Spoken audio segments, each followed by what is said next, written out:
The wind moved like a tired spirit across the Thorn River plains, carrying the scent of dust, cedar, and something faintly sorrowful, as if the land itself remembered every heart that had ever broken beneath its sky. In that dusk-lit quiet, Tohona Willowfeather, age 20, walked alone along the riverbank, her long braids brushing the sides of her buckskin dress. She moved as though listening to memories the world had tried to silence, each step soft, careful, almost apologetic. Her people had called her gentle-hearted, the settlers had called her unwanted. Somewhere between those names, she had lost the ability to imagine someone choosing her without hesitation.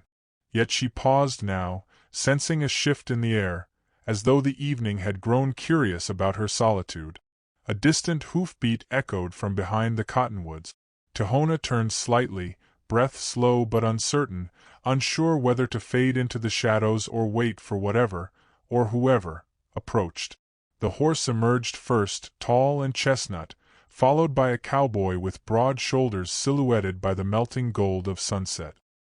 His hat tilted low, dust clung to his coat, and his stride held the weary grace of a man who had lived more years than he cared to count. This was Asher Coltwood, age 30, a wanderer who had learned to outrun trouble but never loneliness. His boots crunched softly against the river stones as he stopped several steps away, as if gauging whether his presence would break the quiet around her. For reasons he couldn't name, he found himself lowering his head respectfully, waiting to see if she would speak first. She didn't. Instead, she shifted a little to the side, creating a small space beside the river as though offering him the only invitation she could trust herself to give.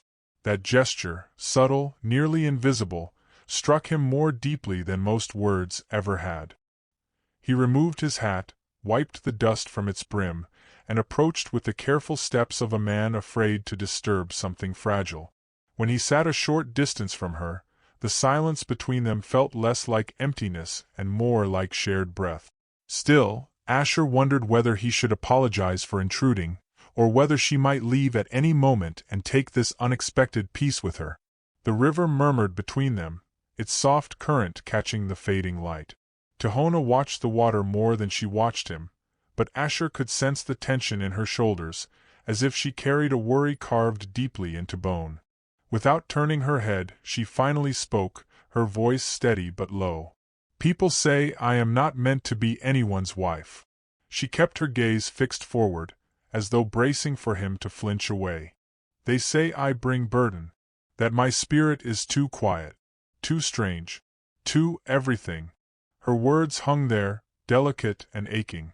She expected silence afterward, silence she'd learned to interpret as agreement, but Asher did not stay still. He inhaled as if the truth she'd shared demanded an answer, though he wasn't sure he deserved the weight of responding. "I know something about being called wrong," he said at last, his voice rough from disuse. "Folks tell me I bring trouble with me wherever I go. That nothing I touch turns out right." He didn't dare look at her yet, afraid his gaze might feel too heavy. But sometimes people say things because they don't want to see the whole of someone, only the part that fits their story. The confession tasted strange on his tongue, like honesty he hadn't realized he'd been avoiding.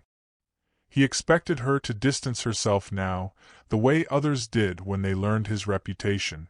Instead, she blinked slowly, her lashes catching a last shimmer of daylight, and curiosity threaded briefly through her guarded expression. A wind swept down from the hills, sharper than before, scattering dust and sending a tremor of cold along her arms. The thin woven cloth she carried as a shawl barely held the chill at bay. Asher noticed the way she tried to hide her shiver, tucking her hands into opposite sleeves as though hoping he wouldn't see.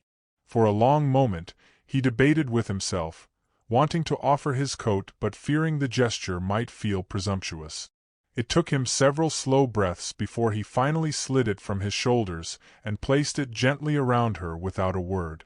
She startled lightly, then went perfectly still, her fingers brushing the worn leather where it rested against her collarbone.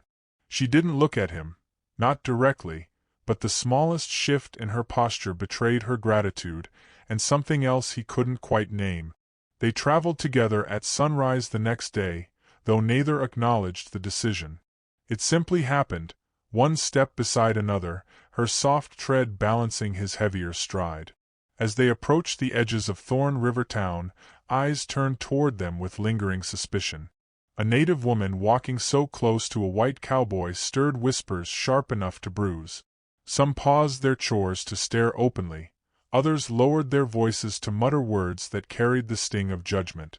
Marshal Red Hartley leaned against the stable post, arms folded, smirk curling his lip. "Collecting strays now, Coltwood?" he called. Tihona's cheeks warmed with shame she tried to hide. Asher's jaw tightened with a fury he forced down. Yet neither stepped away from the other. Asher felt her draw half a pace nearer, and the simple closeness struck him with unexpected clarity.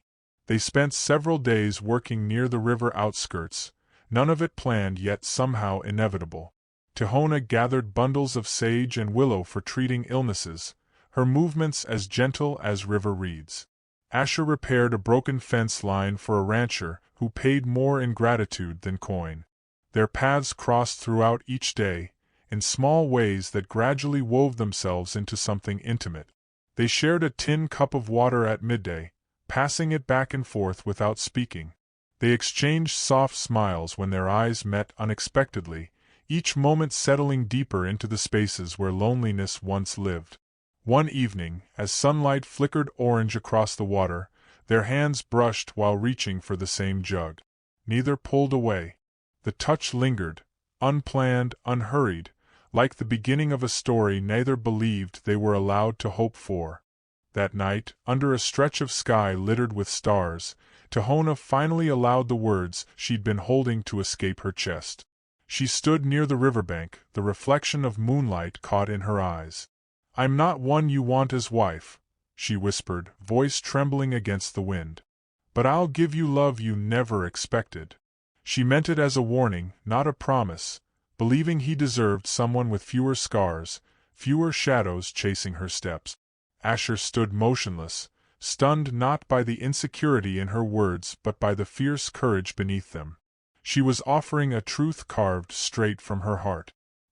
He took a slow step toward her, then another, fighting the urge to reach for her too quickly. "Tihona," he said softly, "you're the only one I've wanted in years." His tone was low, steady, absent of grand declarations but filled with unmistakable sincerity. "Not because I pity you. Not because I'm lonely. Because when I'm near you, something in me finally settles." She exhaled, a fragile sound, as though releasing a fear she'd carried longer than her own memory. She closed her eyes, letting herself feel the warmth of his voice ripple through her, wondering if she had the strength to trust what she'd never been offered before. But the world beyond their quiet bond grew restless. Whispers rolled through the town like dust storms gaining speed. People spoke of the cowboy and the native girl as if their closeness was a threat. Marshal Hartley cornered Asher near the saloon and warned that marrying her would ruin him in every social circle that mattered. Tihona overheard enough to understand the weight of those words, and her heart clenched with guilt she had no right to carry. That evening, she vanished into the cottonwood grove, intending to spare him a future built on sacrifice. Asher realized she was missing when the sky turned violet, and panic surged through him like wildfire. He searched the riverbank, calling her name until his throat ached, breath growing ragged as fear clawed at him. She stood hidden behind a broad cottonwood trunk, tears threading down her cheeks as she listened to him call into the dark. She had wanted to protect him from shame. She hadn't expected him to sound so desperate, so afraid of losing her. Asher finally spotted the faint silhouette of her dress between the trees and hurried forward, chest heaving. He knelt in the dirt, not in a proposal, but as a man grounding himself before the one person who made him feel steady. "Let them talk," he said, breath trembling. "Let them spit their judgments. I choose you, Tihona, not because of what the world thinks, because you make me alive in ways I didn't know I'd been dead."